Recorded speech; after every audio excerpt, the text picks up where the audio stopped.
활용공추입니다. 저희가 최근에 다시 무료 카톡방을 개설을 했는데요. 음, 들어오시려고 하는 분들은 저희 채널에서 아무거나 들어오셔가지고 영상을 보실 때 이 영상 바로 밑에 보시면 링크가 있습니다. 이 링크 클릭하시면 바로 들어오실 수 있겠고요. 이제 지금 주식시장이 한동안 굉장히 어려웠고, 이제 앞으로도 쉽지는 않을 겁니다. 다만, 해볼 만한 시장은 될 것 같고요. 이제 그런 상황에서 혼자 매매가 어려우신 분들 같은 경우는, 저희가 이제 VIP 방도 운영을 하고 있으니까, 직장인 분들이나 아니면 혼자 매매가 어려우신 분들 관심 가져주시면 좋을 것 같습니다. 8월 11일 오전입니다. 미국 시장 얘기 조금 드려보고요. 어제 CPI가 우려했던 것보다 훨씬 더 좋게 나오면서 일단 미국 시장 급등이 나왔는데 관련된 얘기 조금 드려보고 이제 남아있는 거 아직 안 끝났습니다. 가장 큰 산은 넘었는데 아직 안 끝났어요. 이제 그거 관련된 얘기 잠깐 좀 드려보고요. 우리 시장까지 앞으로 전망 간단하게 좀 정리를 하겠습니다. 얘기를 들어보시고 도움이 되셨다고 생각되시는 분들은 구독, 좋아요 한 번씩 눌러주시면 감사하겠고요. 자, 바로 보도록 하죠. 먼저 일단 미국 시장입니다. 사실 어제 CPI가 발표되기 전까지만 해도 일단 분위기는 강보합권 정도에서 미선물이 움직임이 있었었고요. 지난 이틀간 조정이 나오긴 나왔는데 미국 시장으로 보면 견조한 정도의 조정. 만약 내일 CPI가 그냥 CPI와 코어 CPI, 근원 CPI 두 가지가 있는 상태에서 이 상태에서 얘는 둔화가 되는데 얘는 컨센대로 나오면서 늘어난다. 이렇게 되면 그냥 중립 정도의 재료로 옆으로 기는 정도, 이거 정도 이탈 안 되고 그냥 지지해주는 정도. 만약 예상치보다 높게 나오게 된다라고 한다면 이렇게 내려가서 12,300포인트도 한번 이탈될 가능성.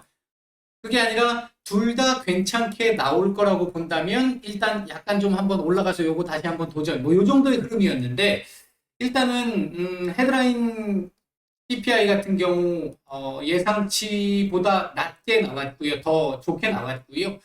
그리고 근원 물가지수 같은 경우, 소비자 물가지수 같은 경우도 일단 예상치보다 낮게 나왔습니다. 거의 최상으로 나왔다고 볼 수 있죠. 이보다 더 좋을 수는 없다.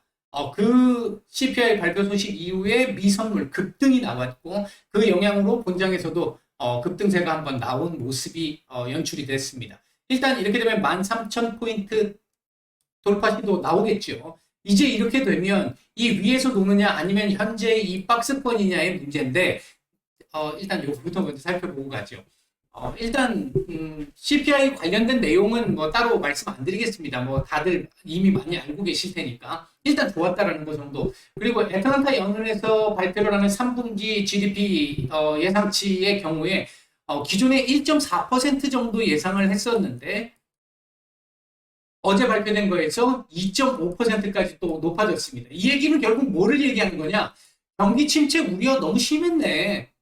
경기 침체 안 될 가능성, 둔화될 수는 있어도 안 될 가능성이 높겠네. 연준 얘기 맞는데? 이렇게 해석될 수 있는 여지의 지표가 나왔다는 겁니다. 그러니까 인플레는 꺾이기 시작했고 물가 경제 성장, 경기 둔화 관련돼 가지고는 오히려 업돼서 경기 성장 관련된 부분들이 조금 더 부각될 수 있었고 이보다 더 좋은 상황이 나올 수는 없었겠죠. 그로 인해서 어제 강한 모습들이 좀 나왔고요. 특히 이제 어제 CPI 발표된 수치는 2020년 5월 이후 최저치입니다. 2020년 5월 이후 최저치. 그러니까 거의 지금 2년 넘게 만에 최저치가 나온 거죠. 그러니까 이제 시장이 그나마 피크아웃에 대한 기대감을 강하게 반영할 수 있는 정도의 모습이 나왔고요. 특히 이제 에너지 가격 하락이 주도를 했었는데 여기서 이제 조금 우리가 봐야 될 건 대부분 둔화됐습니다. 둔화됐는데 지켜봐야 될 부분은 식품 가격이 떨어지지 않았어요. 오히려 올랐습니다. 식품 가격은 1.1% 상승을 해서 이게 곡물가 하락이 있었지만 이게 이제 가공되는 과정에서 소비자 물가가 한번 올라가고 나서 그 뒤에 떨어지는 게 시간이 걸린다라는 거를 다시 한번 일깨워주는 모습이었었고요. 그 다음에 이제 신차나 임대료, 최근 임대료 하락하고 있는 추세가 나타나기 시작을 했다라는 말씀 드렸잖아요. 드디어 7월 말 정도였잖아요. 그게. 그러니까 이 부분은 제대로 반영이 안 됐던 부분이죠. 그러니까 8월 달에 제가 지금 굉장히 그동안 많이 말씀을 드렸던 게 뭐냐면 7월 CPI는 분명히 둔화될 것 같다. 그렇다면 8월이 문제다. 왜? 에너지 가격 하락 반영됐으니까 7월에. 그러면 추가적으로 더 내려온다라는 뭔가가 더 필요하지 않겠냐라는 건데 일단 한편으로 보면 굉장히 다행스럽다라고 볼 수 있는 부분은 식품 가격이 이렇게 올라왔다라는 거 그리고 임대료도 올랐다라는 거 많지 않지만 식품 가격도 올라갔다는 거. 이게 만약에 이제 에너지 가격은 더 이상 둔화될 여지가 그렇게 크지 않습니다. 제가 6월달 말인가요? 중하순인가요? 그때부터 에너지 가격, 그러니까 국제유가가 더 떨어져야 된다. 90불대 초반 전후 왔다 갔다 해야 될 정도까지는 더 떨어질 수 있다. 심지어 90불대 밑으로 내려갈 가능성도 있다라고 그때 다들 막 100달러, 175달러 막 얘기할 때 제가 그 말씀을 드렸었어요. 계속. 제가 보는 시각은 그렇다고. 일단 지금 90달러 밑으로 내려온 상황이잖아요. 더 이상 내려갈 수 없습니다. 제가 판단할 때는 더 이상 내려갈 수 없습니다. 그렇다고 한다면 CPI에 영향을 주는 에너지 가격은 여기서 추가적으로 더 이 물가를 낮추는 데 영향을 주는 부분은 매우 제한적일 것이다. 그렇다면 다른 부분에서 떨어져야 되는 부분인데 떨어질 수 있는 부분이 과연 얼마나 있을까?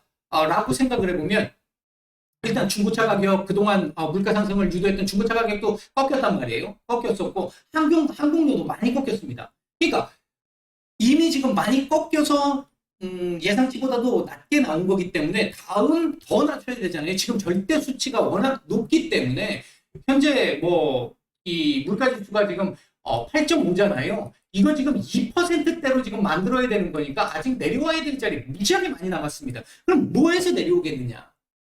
그 부분을 생각했을 때 얘들이 이제 또 조금씩 꺾여줘야 되는 부분들이 있다. 과연 8월 달에 꺾일지 요건 조금 꺾일 가능성도 있어 보이지 않을까. 이게 주택 매매 가격은 시차가 조금 있어요. 왜냐하면 매매 자체가 2달 이상 걸리니까 미국 특성이 주택 매매의 특성이 임대료 같은 경우는 또 조금 다르니까 이제 그 부분을 감안해서 본다라고 한다면 일단 조금 반영을 좀 시켜줄 수 있지 않을까. 식품 가격이 그러면 얼마나 떨어질 수 있겠느냐. 이제 이 부분이 하나의 관건이 될 수 있겠다. 다음 CPI, 8월 CPI가. 만약에 8월까지도 둔화되는 모습들이 조금 더 연장되면서 8%대 초반까지 내려온다든지 막 이런 상황이 나오게 되면 사실상 제가 생각할 때 이제 9월 FOMC를 계기로 시장은 강한 반등세를 만들어낼 가능성이 높습니다. 그때는 이게 최상입니다. 최상이고 그렇게 나오지 못한다면 만약 뭐 8.5에서 약간 정도 떨어지는 정도 뭐 이런 정도 된다라고 한다면 기존에 계속 예상해드렸던 나이키 형태 그 형태 그대로 지속될 가능성이 높고 그 속에서 연준의 금리 인상 속도에 따라서 조금씩 달라질 건데 일단 임금 같은 경우 마지막으로 하나 더 말씀을 드리면 임금 같은 경우가 일단은 아직 임금이 떨어지고 있지는 않지만 임금이나 사무직 노동자들을 대상으로 해서 소비자 물가 지수를 따로 뺀 게 있는데 거기서 전월 대비 하락이 시작됐다라고 하는 측면, 그 측면은 다행스러운 부분이다. 상당히 다행스러운 부분이다. 이렇게 하나 말씀을 드릴 수 있겠고요. 그리고 이제 어제 연준 위원들 발언 역시 기존에 어제 같은 경우 찰스 에반스 비둘기파 총재잖아요. 시카고 연은 총재 비둘기파인데 이분 뭐 요즘 뭐 비둘기파가 없으니까 매파적인 발언이 나왔는데 오늘 CPI는 긍정적으로 볼 수 있는 부분이 있지만 아직 만족스러운 수준 전혀 아니다. 매우 워낙 높다. 그렇기 때문에 내년까지 금리 인상은 계속 될 것이다. 올해 3.5까지 보고 내년 4%까지는 일단 올라갈 것이다. 올려야 될 것이다. 라고 얘기를 했고요. 그 다음 이제 닐 카시카리 미니애폴리스 연은 총재 같은 경우도 이분도 비둘기파였는데 최근 완전 매파, 뭐 강경 매파로 돌아서는 분이시죠. 요번 CPI가 내가 지금 가지고 있는 이 기존의 판단을 바꿀 정도의 상황은 전혀 아니다. 연준이 물가에 대해서 승리했다라고 선언하기에는 아직 뭐 택도 없다. 많이 멀었다. 올해 3.9%까지 올려야 될 거고 내년에 4.4%까지 인상을 시켜야 될 거야. 지금 현재 연준 정도표상에서의 내용 그리고 시장에서 보고 있는 금리는 3.5%. 근데 우리 대표적인 초강경 울트라 매파이신 블라드 총재 볼라드 총재가 올해 4% 얘기하셨잖아요. 이분 3.9%니까 거의 초강경 매파 정도, 울트라까지는 아니라도 초강경 매파 정도까지는 지금 전향이 된 상태다. 근데 연준 위원들이 최근에 왜 이렇게 강하게 매파적인 발언들을 계속 쏟아내고 있느냐, 일전에 한번 말씀을 드렸는데요. 이것 때문입니다. 이거 잡아야 되거든요. 이게 안 잡히면 지금 수치 내려가고 있는 거, 사람들의 기대감, 뭐 이거 전체적으로 실질적으로 내려오는 이 비율 다 원하는 만큼 나오지 않을 수밖에 없습니다. 이게 지금 중요하거든요. 그래서 이것 때문에 계속 지금 초강경 매파적인 얘기를 하고 있는 건데, 아직 넘어야 될 산이 하나 더 남았다, 안 끝났다라고 말씀드렸잖아요. 그게 내일 발표가 되죠. 내일 밤, 우리 시간으로. 연준 파월 의장이 보신다고 하는 미시간 대거. 그러니까 이것까지는 확인이 돼야, 오늘이야 CPI가 워낙 좋았기 때문에 그거에 대해서 반응을 한 것이고요. 예상치보다도, 시장 예상치보다도 워낙 좋았기 때문에 남들이 다 예상하고 있으면, 시장도 종목도 남들이 다 예상하고 있는 상태, 미리 포지션 다 깔아놓은 상태에서 변화가 없습니다. 예상하지 못했던 상황이 나오니까 급등 급락이 나오는 거거든요. 근데 이제 급등이 나온 거고요. 내일 밤 요거까지는 봐야 합니다. 요거까지 만약에 꺾이는 흐름이 나온다 라고 하면, 일단 잭슨홀 회의 때까지는 전반적으로 시장 우호적인 흐름, 그러니까 급등은 아니더라도 우호적인 흐름, 예를 들면 13,000 위로 올라서서 여기서 놀아주는 흐름 나올 가능성이 굉장히 높아집니다. 물론 그때 그렇게 되면 파월 의장이 약간 또 매파적인 발언을 하겠죠. 주식시장이 워낙 또 강하게 반응을 하니까. 그래도 시장 크게 영향 안 받을 거라고 보고요. 지금 중요한 건 연준도 데이터 의존적이기 때문에 데이터가 괜찮게 나오고 그렇게 예상이 된다면 시장 흐름은 나쁘지 않을 수 있다. 일단 그런 정도의 흐름이 있겠고요. 물론 이거 또 오늘 또 과도하게 올랐다고 이 조정을 줄 수도 있겠습니다만, 일단 전반적인 흐름은 제가 봤을 때는 나쁘지 않은 정도의 흐름이 지금 진행되고 있는 것으로 보여집니다. 그러니까 내일 밤에 발표되는 미시간대 것만 잘 나오면, 미시간대 기대 인플레만 잘 나온다고 한다면, 꺾여서 나온다고 한다면 아마 13,000포인트 위에서 노는 상황도 기대를 해볼 수 있는 상황이다. 이 정도 정리를 해드리겠고요. 자, 그 다음 이제 우리 시장 얘기를 좀 해보죠. 우리 시장 오늘 역시 미국 시장의 영향을 받아서 강세 출발을 했고요. 갭상승 출발을 했고요. 이후 코스닥은 워낙 갭상승폭이 컸기 때문에 횡보하면서 지금 현재 살짝 눌림이 나온 상태. 코스피 같은 경우는 계속해서 상승폭을 조금씩 확대해 나가고 있는 형태. 오늘 이렇게 시장을 강하게 만드는 데는 외계인들의 역할이 크다. 어제와 완전 반대의 흐름이 나오고 있죠. 어제는 선연물, 특히 선물에서의 매도가 워낙 컸기 때문에 시장에 부담을 줬는데, 오늘은 CPI 잘 나오고 나니까 달러 지수도 떨어지고, 물론 지금 환율이 원하는 만큼 많이 내려오지는 않고 있습니다만, 그럼에도 불구하고 지금 오늘 만기를 맞아서 상당히 좋은 모습을 보여주고 있습니다. 현재 1조 이상 매수 중이잖아요. 시간대 대비해서, 어제도 시간대 대비해서 매도가 많았습니다만 오늘도 시간대 대비해서 매수가 상당히 많은 쪽에 속하는 흐름이고요. 다만 지금 10시까지만 해도 괜찮은데, 방송 시작할 때까지만 해도 괜찮았는데 지금 현재 시장 전체적인 수급은 약간은 둔화된 모습입니다. 지금도 좋습니다. 전체적인 수급은 좋은데 워낙 좋았던 상황에서 약간 눌리는 정도의 흐름, 그런 정도의 상황이 진행 중이다. 우리 시장 오늘 제가 저희 무방에서도 이 말씀을 드렸던 것 같은데, 요 자리 한번 돌파 시도, 돌파는 안 되겠지만 도전을 한번 해보는, 근처까지는 한번 가볼 수 있지 않을까라고 말씀을 드렸는데, 거기까지 가기에는 아직은 조금 더 남았습니다. 조금 더 가능성 어느 정도는 조금 있지 않을까 보고 있습니다.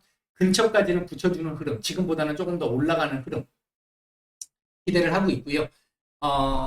오늘 움직이고 있는 섹터들 보게 되면, 이게 요번에 지금 수도권 지역에 워낙 비 피해가 컸다 보니까 배수터널, 오세훈 시장의 배수터널 관련된 얘기들이 나오면서 관련주들 강한 모습을 보여주고 있고요. 근데 이제 얘네들도 지금 조금씩 윗골이 다는 애들이 좀 나오고 있고, 원자력 섹터, 뭐 뉴스가 있었으니까, 그리고 태양광, 게임, 뭐 이런 섹터들 좋고요. 어제 하락을 주도했던 반도체 섹터, 어제 간밤에 필라델피아 반도체 지수가 워낙 또 급등을 했잖아요. 급락 이후에 급등을 했잖아요. 그래서 오늘 그 영향으로 랜드 쪽을 중심으로 해서 오늘 반도체 섹터들도 조금 괜찮은 모습들을 보여주고 있고요. 폭력 섹터들도 지금 순환매가 계속 나오고 있는 상황인데 오늘도 지금 순환매가 또 조금 나오고 있습니다. 괜찮은 모습들 보여주고 있습니다. 현재 매수 중인 종목들, 외국인들 매수 중인 종목들 보게 되면 삼성전자, 카카오 정도 눈에 띄고요. 매도 상위 쪽에서는 삼성전자, 우, SK 하이닉스, LG 이노텍 정도 매도가 좀 있습니다. 삼성전자 매도가 오늘도 지금 좀 나오고 있는 건 조금 기분이 나쁩니다.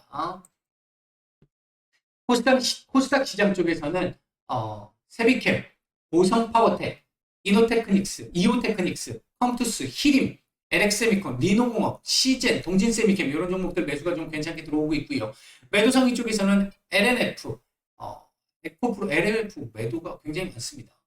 그리고 에코프로 BM, 펄어비스, 위메이드, HLB, KH바텍, 셀트리온 헬스케어, CIS 같은 종목들 매도가 좀 나오고 있는 상황입니다. 자, 전반적으로 일단 오늘 시장 만기일임에도 불구하고 우호적일 거다라고 제가 무방에서는 말씀을 드렸는데 일단 현재 그런 괜찮은 상황 계속 지속 중이고요.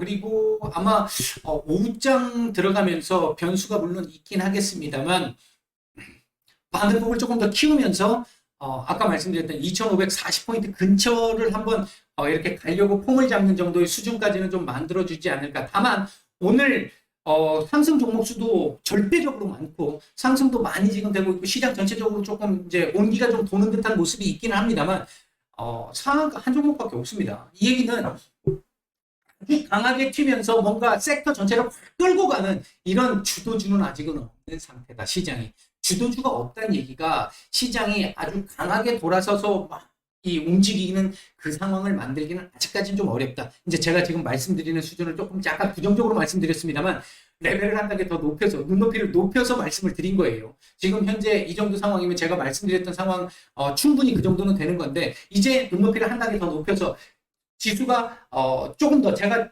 말씀드린 건 예를 들어 이렇게 갈 걸로 지금 말씀을 드린 거잖아요. 나이키 형태로 이렇게 갈 걸로 말씀을 드린 거잖아요. 말씀드린 건데 요 각도를 조금 더 높이기 위한 방법에서 놓고 보면 주도주가 뭔가가 확실하게 나와서 걔네들이 끌고 가고 순환매 나오고 그 주도주를 또 대체하고 이렇게 계속 가야 시장이 강한 반등 흐름이 계속 나올 수 있는 건데 아직 그런 흐름은 보여주고 있지 못하다. 뭐 요 정도를 말씀드린 거다. 이렇게 생각하시면 될 것 같습니다. 오전 말씀은 여기까지 드리고 마치겠습니다.